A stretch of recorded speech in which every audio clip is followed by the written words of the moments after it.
I think it's safe to say after 2-3 weeks since our last recording that we have a lot to talk about this episode.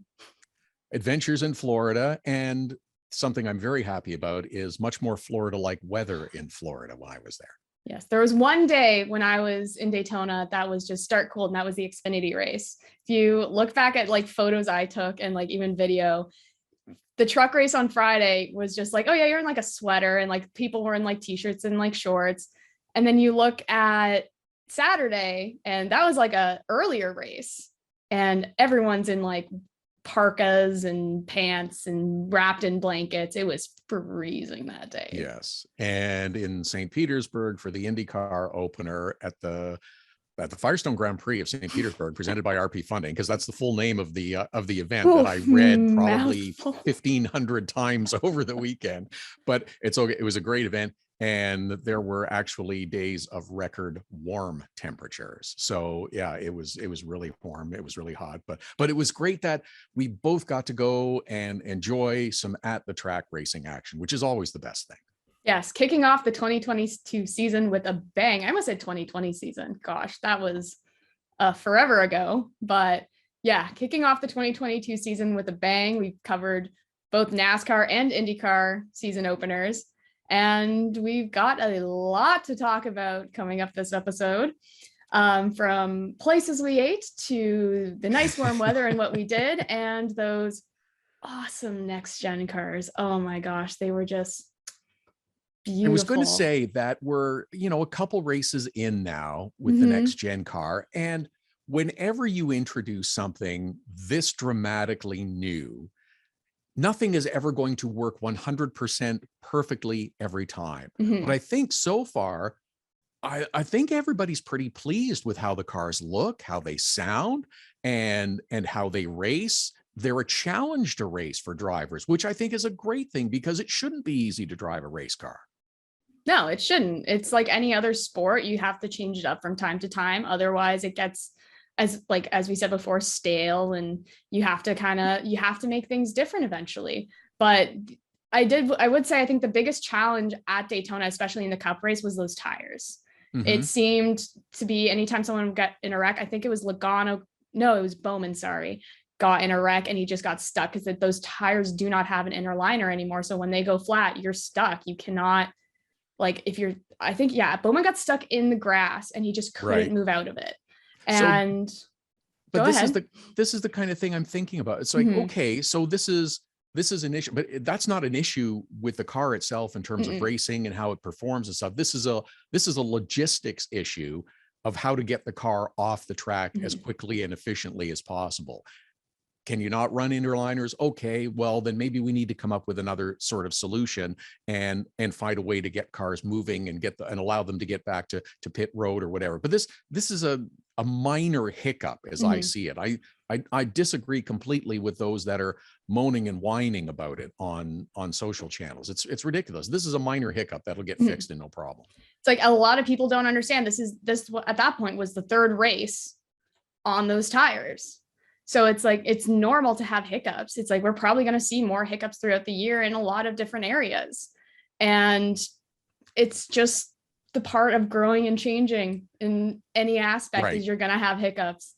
So the experience of Daytona now, I know you've been before to the 500, but the experience of the 500, I watched it on television and it looked fantastic. It looked like there were millions of people everywhere. I didn't get to see enough Luke Combs on the pre-race, which I was really kind of ticked about, but we barely got Luke Combs. I think he played 4 or 5 songs and that was it. He played I think he only played 4 or 5 songs, and we're sitting there and we're yeah, Luke Combs. But I feel like Darius Rucker in 2020 was an hour-long thing.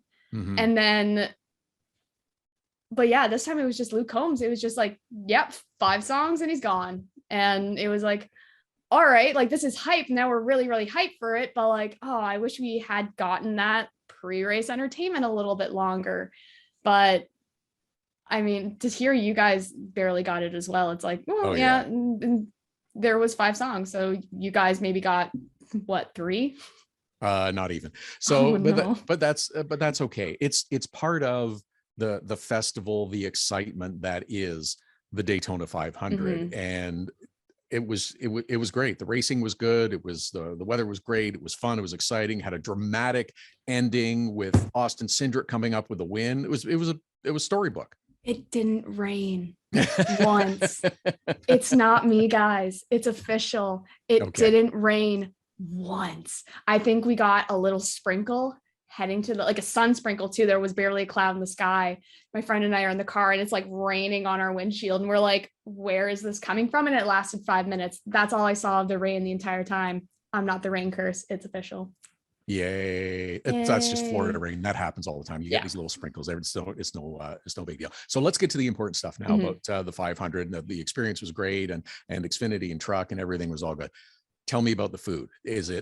Are we going to do like a sandwich this week too, or do you want to talk about other stuff that you ate? There were 2 places that I ate in Daytona that were just, first one was Steak and Shake right along International Boulevard. Never been before.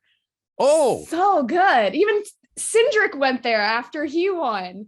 And I was like, I think a friend sent it to me like 2 days after the race, after like Cindric made his post, and he's like, oh, Cindric went to Steak and Shake too. So good. I know everyone say raves about In-N-Out on the West Coast, but go to the Steak and Shake on the East. That's great. Yeah, it was fabulous. It's the first time I've ever gone. I will say, when I ordered a large onion ring, I was expecting more than like 6 onion rings, but fabulous. It was so good. The burgers were great. The milkshakes were great. We like considered going back again on the Monday because we went after the 500, but instead we actually went to this amazing Mexican restaurant. I think it was Mia Mexico in New Smyrna. And that was fabulous. It was so good. Walked to the beach after, and just like, it was cold to us that day, to my friend Katrina and I. We were in jackets, and my other 2 friends were in shorts and a tank top. They were sitting there laughing at us. But yeah, the Mexican restaurant was fabulous. Those were the 2 places that we went that I was like, oh my God, got to mention this, got to tell Todd. Very nice. Very solid. Very solid. And yes, that's the good Mexican food. That's nice. That's always a solid choice. So very good. But that's, it sounds like, almost 9 out of 10 in terms of the Daytona experience. Everything was good. Racing was good. Everything Daytona's magical, man. It's like the people there are just so amazing. And it's like, you get to meet so many cool people. Like everyone's there. Like I got to catch up with people that I had like met in like 2019, 2020 that I hadn't seen pre-pandemic, or seen since pre-pandemic, I mean,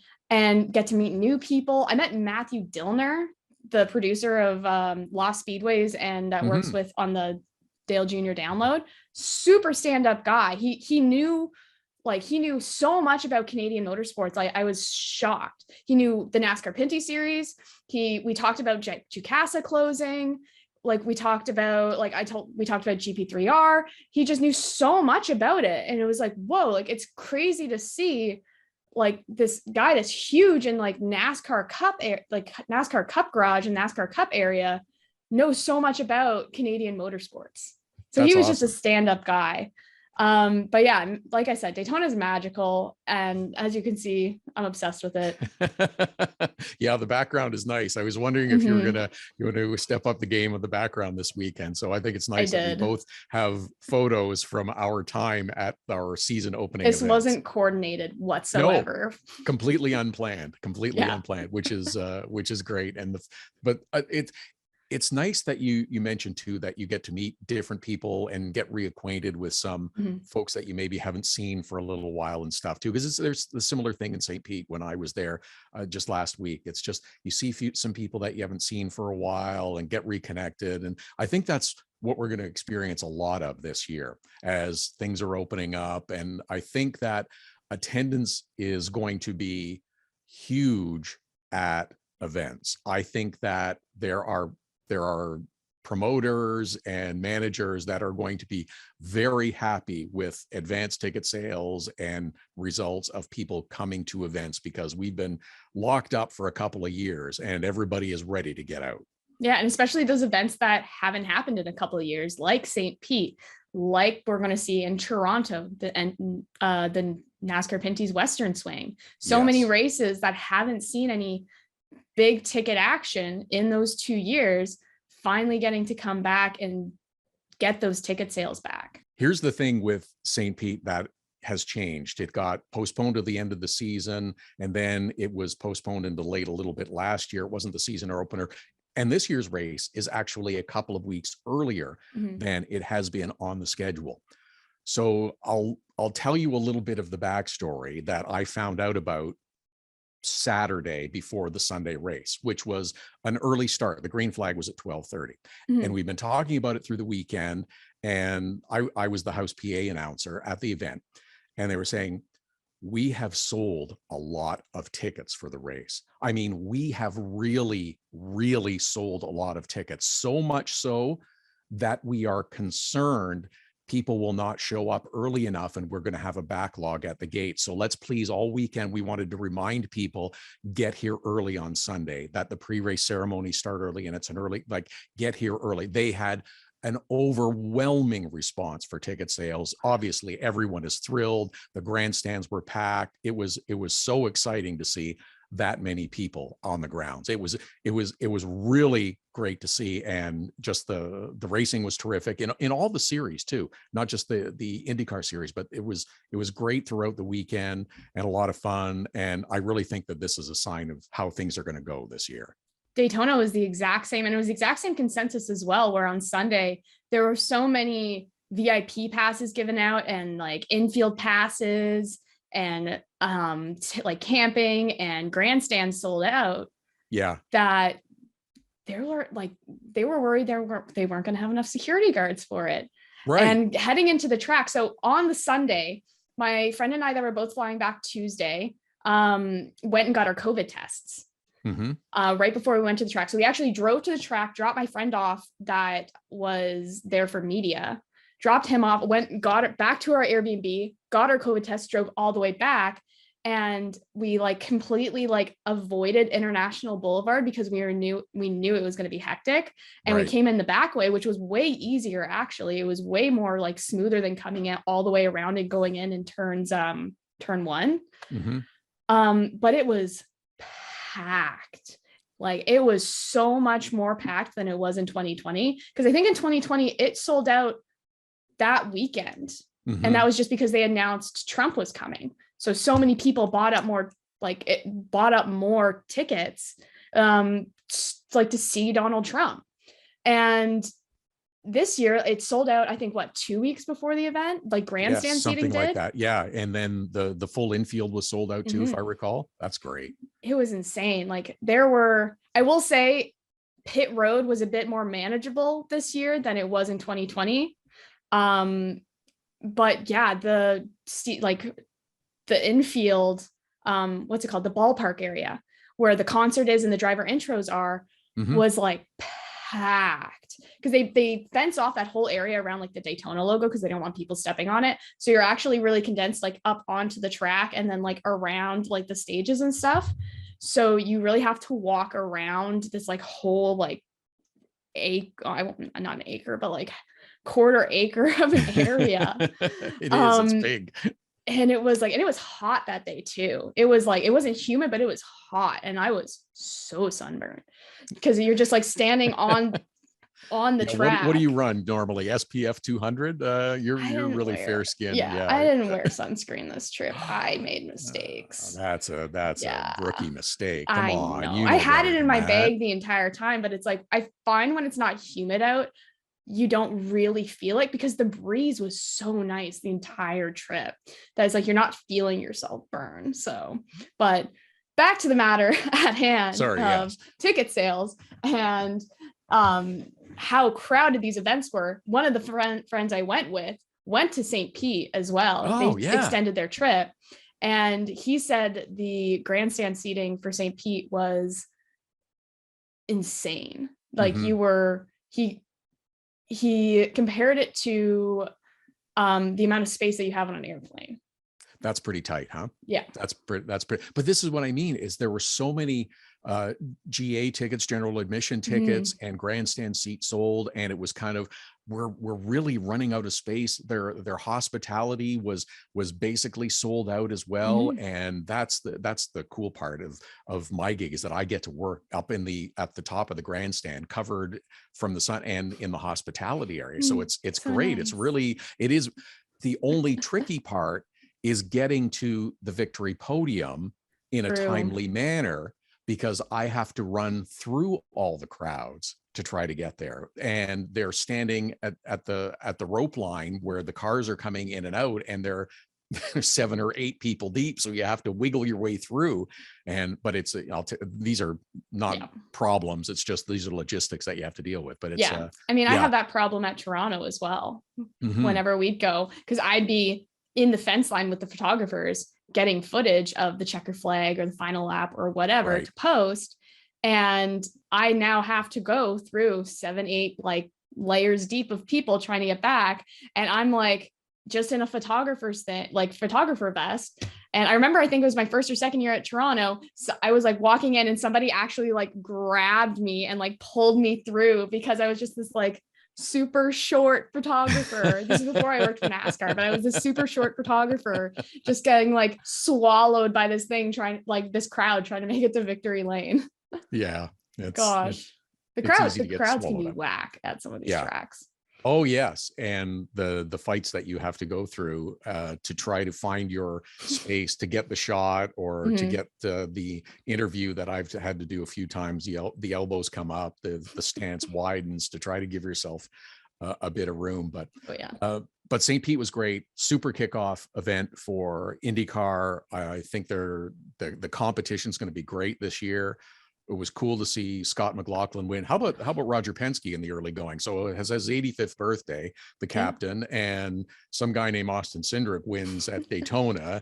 And then, a week later, there's another victory for the captain in St. Petersburg with Scott McLaughlin, which, did you see him get out of the car after the race? Okay. So for those who didn't, watch as he exits the car, stands up on the car, does the fist pump in the air, which is super fun, and everybody gets a good photo of that.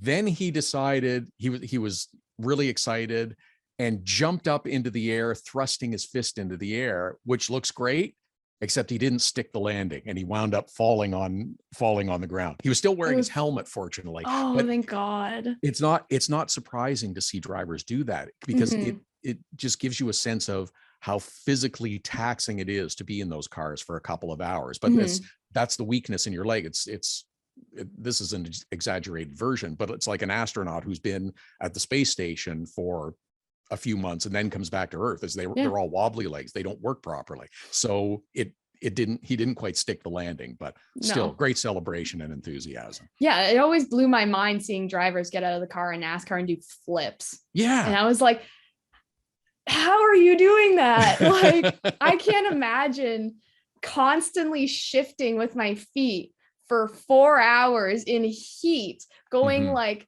having like G's pressed against you the entire time, and then get out and do a flip. This is where people tell me they're not athletes. I was just going to say, this is where the confusion of, oh, well, all they do is drive, they're not athletes.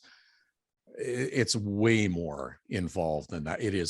The athleticism is so fantastic among the top drivers in whichever series, whether it's NASCAR, stock cars, sports car racing, Indy cars, Formula. I don't care what the series is.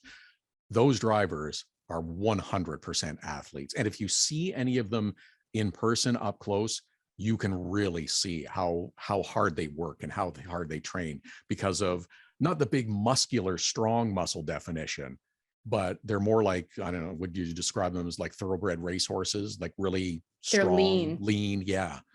I think that's maybe the best, but they're 100% athletes. Yeah, 100%. And it's not even, you don't have to be this big, burly, muscular person to be an athlete. Like, you look at, we just finished the Olympics. You look at some of the hockey players and the figure skaters they're lean.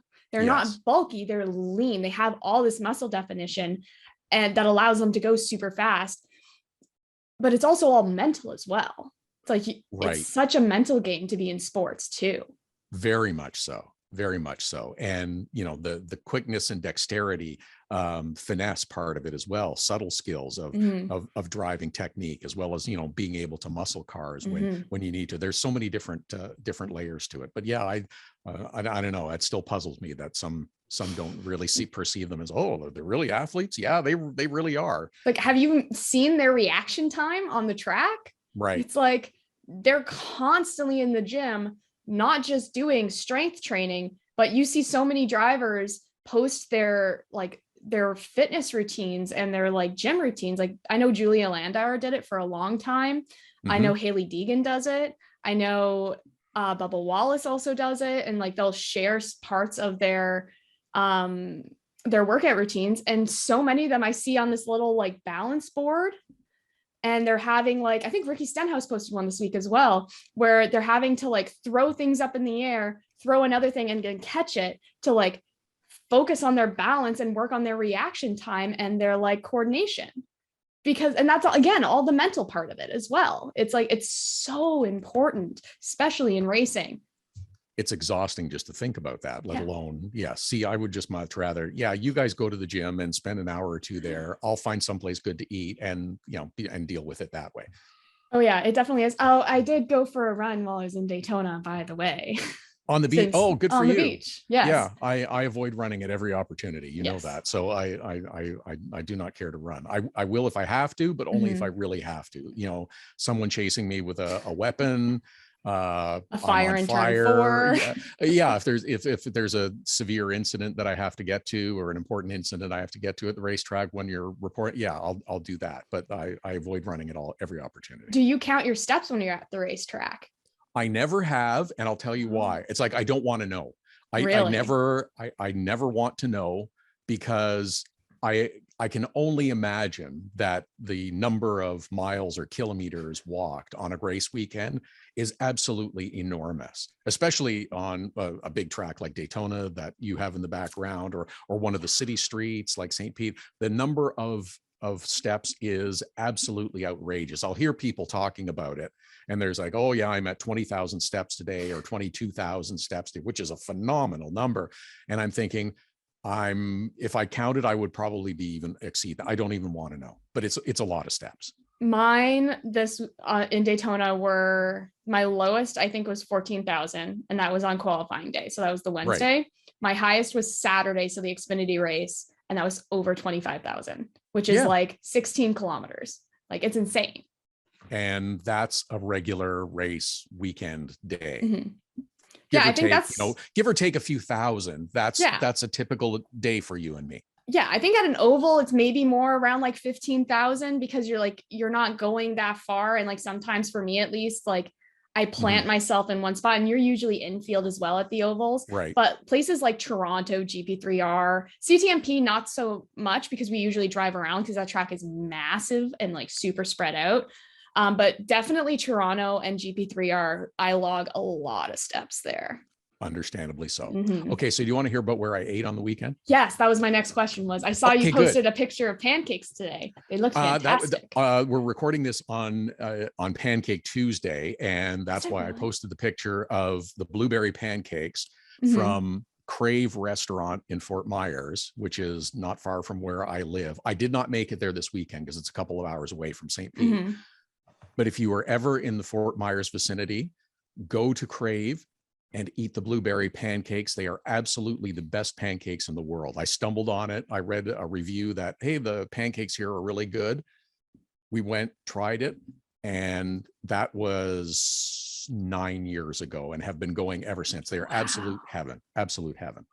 So one of the places I went to eat in St. Petersburg was called Bavaro's. It's on Central Avenue. Cool place.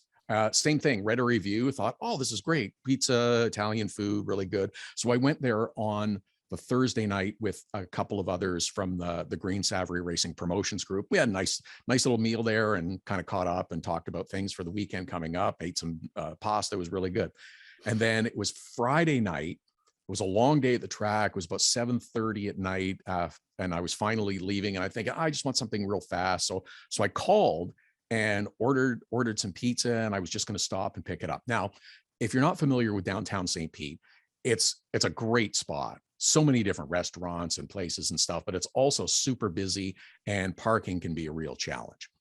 So I'm driving up, and I turn and I saw this lot the night before, and it's for a bank, I believe, because the bank is closed, the business is closed, but it's, reserved, no parking, tow away, us only. And I'm thinking, I just got to run in and pick up my za, and I'm on my way. So I pulled in and I stopped, and I got out of the car and I ran down. They said, okay, yep. And they're processing my credit card. It'll just be a minute. And 2 minutes later, and they come out and they hand it to me, and I'm walking back and I see the tow truck is hooking up my rental car to pull it away. What the heck? It was that fast. And I was like, whoa, buddy. And he said, like, hey, there's signs. And I said, okay, all right, I got it. That's my fault. I saw the sign, and it's like, I was just 5 minutes, not even 5 minutes. Yeah. Said, and okay, cost you $65 to get it back right now. Here you go. So it was the most expensive pizza I've ever eaten, but the restaurant was good.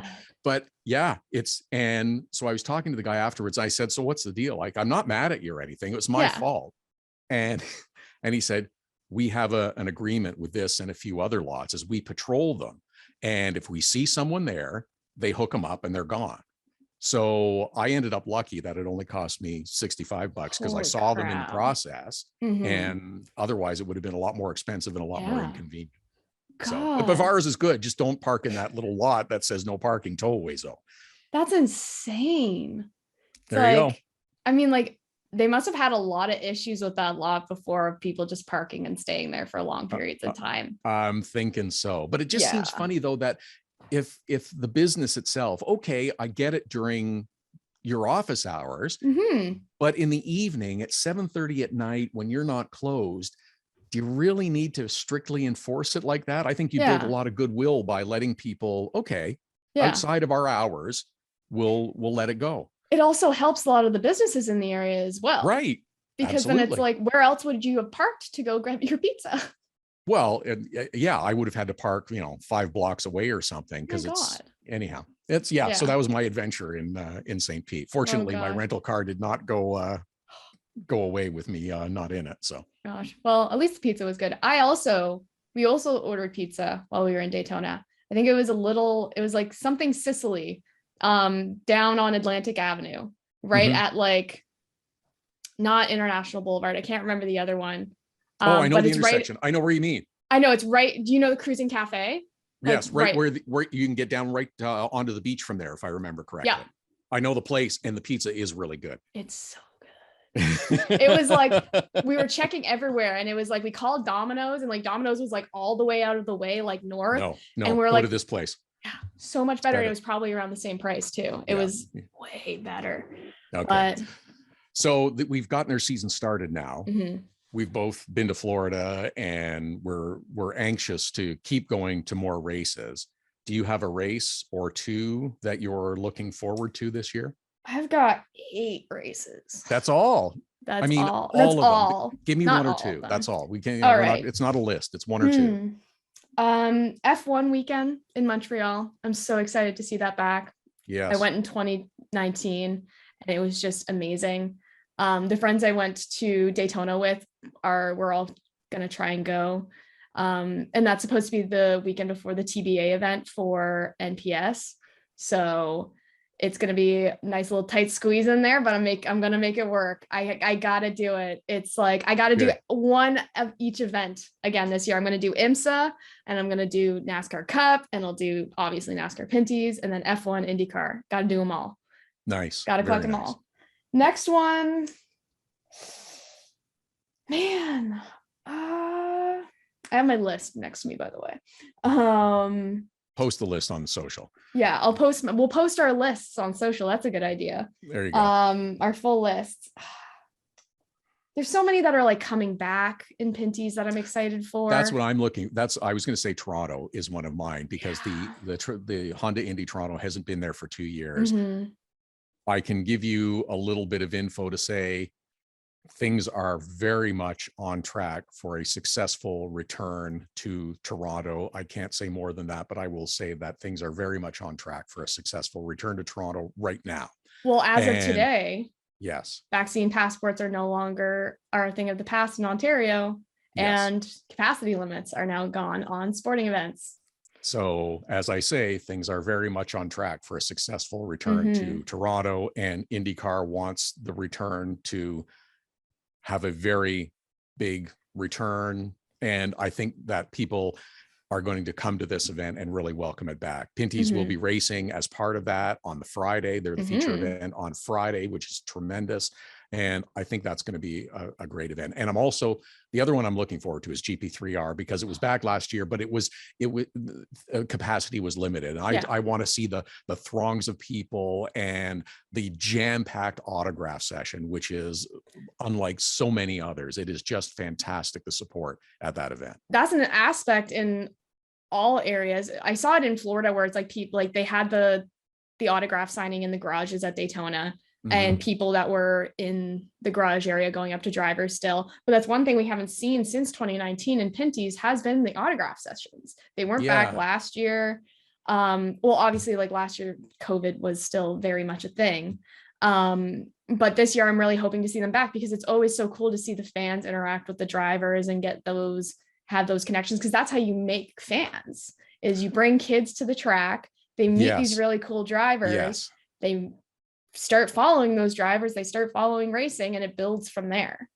So yeah, let me tell you a quick story then about St. Pete, because there was an event that was held. They had an IndyCar party in the park on Saturday in the afternoon from 4 till 6, because the track activity was finished early that day. So they brought, I don't know, a dozen Indy cars and cars from other series to the park that's right near the track in St. Pete. And the crowd was great. So response was great. The turnout was terrific. There's an MX5 Cup driver whose name is Chris Nunes, successful driver, second year in the season, or in the series rather.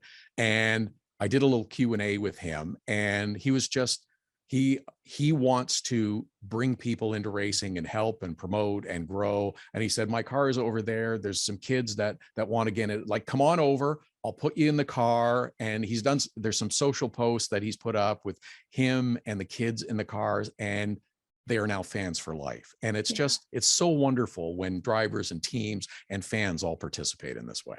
Core memory made right there for those kids.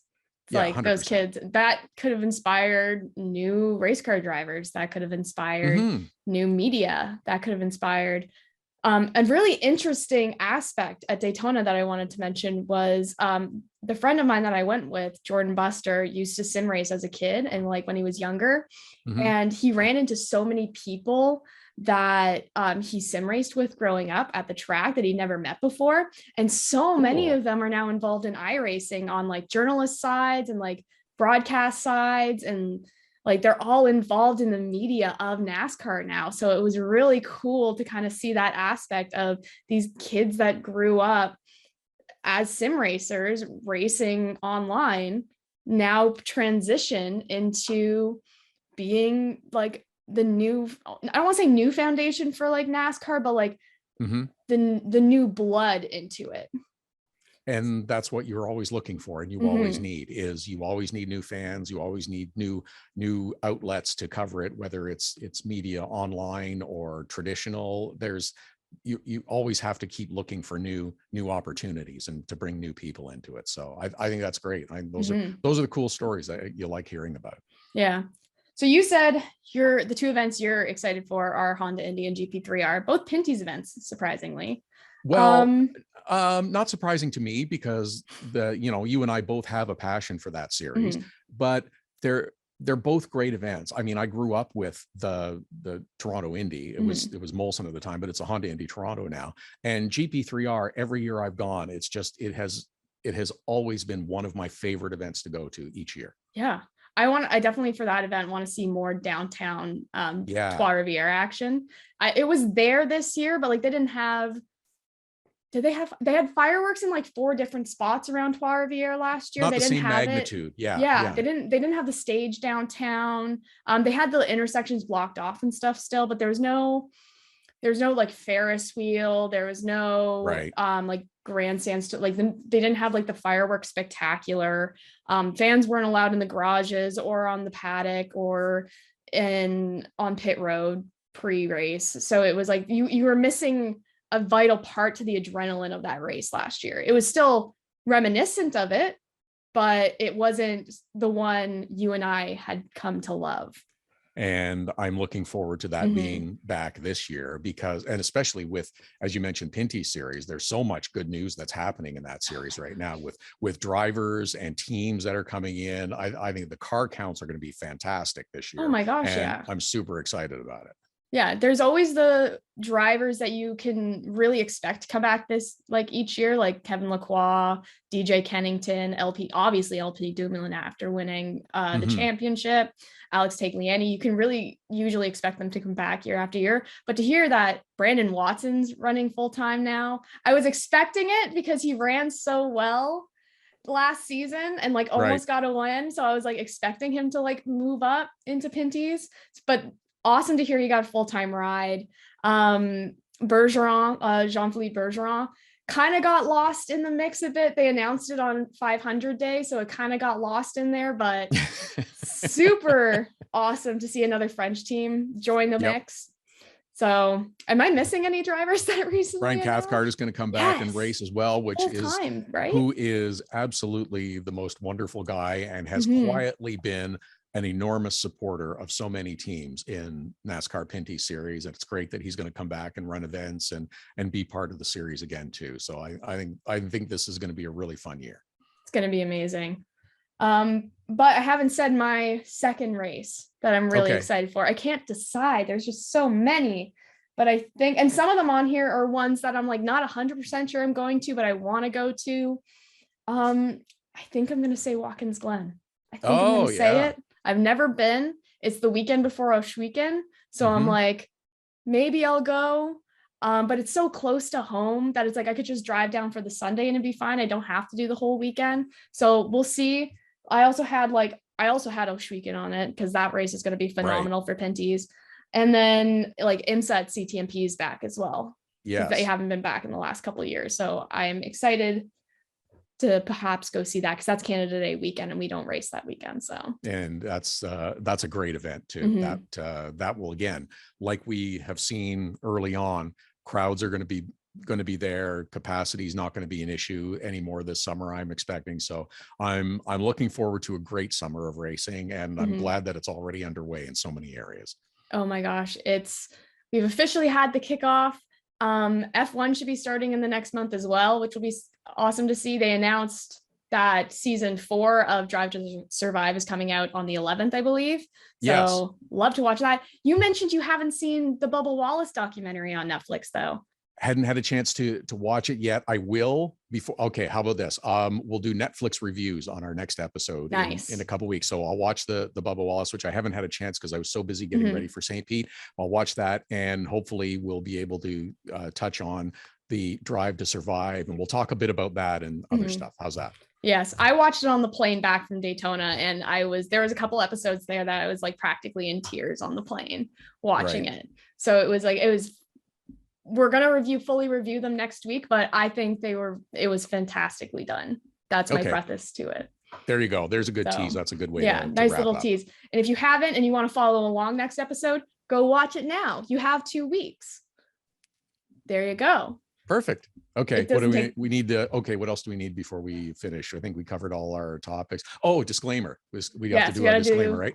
Okay. Yeah. So the thoughts, opinions, ideas, and expressions of enthusiasm and endorsement by Todd and Caitlin in no way reflect upon NASCAR, IndyCar, Green Savory, Avion Motorsports, anybody else that we may be employed by, have associations with, anybody that we work for is in no way tied to any of the comments we made. Is that sort of a good way to bundle it up? Oh yeah. We could also just say our opinions are that of our own and not of that of the companies we work for / represent. Okay. We're going to work on this. We need some sort of more formal thing, or just certain sort of Okay, I don't know. I like legal stuff and I like contracts, and maybe I got to work on writing some sort of legal disclaimer that we read, or have someone read for us. Oh yes. If anyone has any ideas on who could read our. Yeah, I love that. Yeah. Or if anyone wants to pitch themselves for reading it, let us know. Hit us up on socials. Yeah. Yeah. But all right. Thank you everyone for listening. We will see you in the next one then.